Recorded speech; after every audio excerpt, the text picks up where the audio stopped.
In today's lab, we're going to look at interference patterns between double slit and single slit interference. What I have is I have a laser right here, right at the 0 on our bench, and it's going to go through this little guy that has all sorts of types of slits, which is at the 10 centimeter mark on the bench. And all to go and shine down at the screen at the 100 centimeter mark on the bench. That means the distance the light is traveling after the slits is going to be 90 centimeters. And what we're going to do is, as I said, we're going to start with looking at a double slit.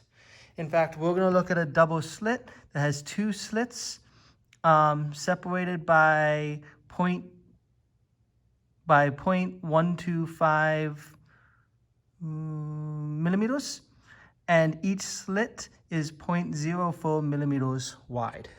So if I turn off the light, and so now with less light, we can see the pattern, a bunch of maxima repeating. Now it doesn't show up as well in camera as it does in the real world.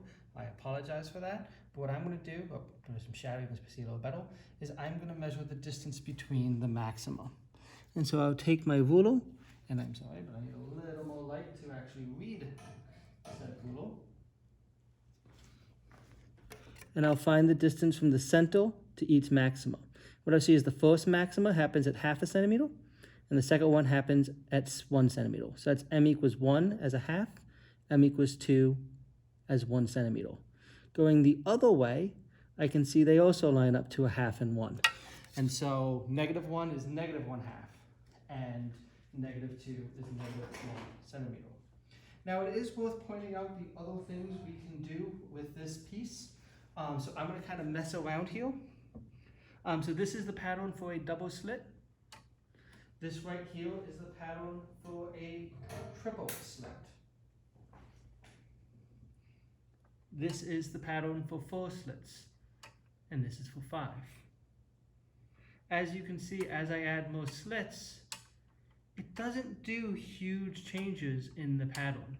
It's just the process of multiple slits that does this. We can also see what happens with the spacing. These are 2 slits really close together. Now they're further apart.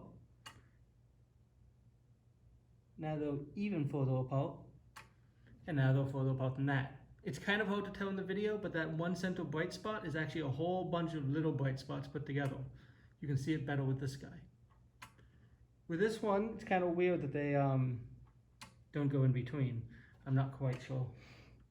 That one shouldn't look like that. Oh no, that's why. Okay, yep.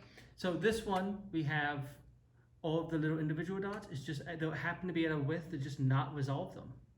When we get smaller, you can. If you want to see a more gradual changing of the slit size, going from close together to far apart, as you can tell when I start doing this, you get the different resolutions. Now I'm switching to a single slit. This single slit is separated by 0.16 millimeters. And by separate, I mean that's the width of the slit. Now when doing single slit, we have to look at the space between black spots, the place spots between minimum. So I'm going to once again take my ruler, and I'm going to have to mess up the light to do this, and find the spot from the center, so I block my own light source, to each black spot. And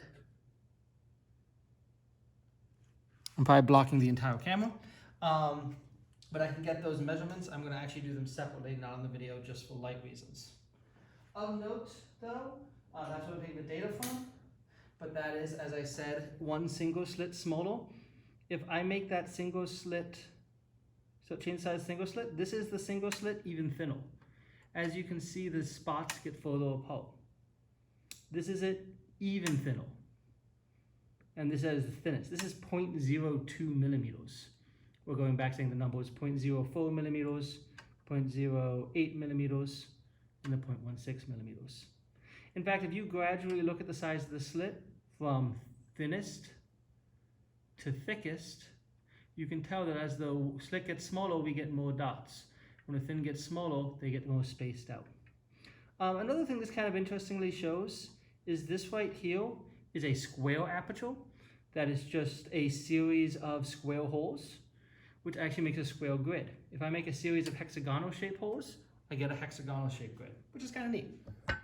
Okay, for port C, what I have is I have two polarizers, one on either side of this device that are right now parallel to each other. They are both at 0 degrees. Now I'm looking at the light through. What I'm going to do is I'm going to turn one of them and I'm going to find what angles lead to a brightest spot and a darkest spot. As you can see, that 0 degrees is a pretty bright spot. And try this without my finger being in the way. Right there is about as dark as it gets. That's at 270 degrees. That's about as bright as it gets at 180 degrees. That's as dark as it gets. That's right at 90. And there's another bright one at 0. So we have bright at 0 and 180, and dark at 90 and 270. Just as, those 270, just as we would expect.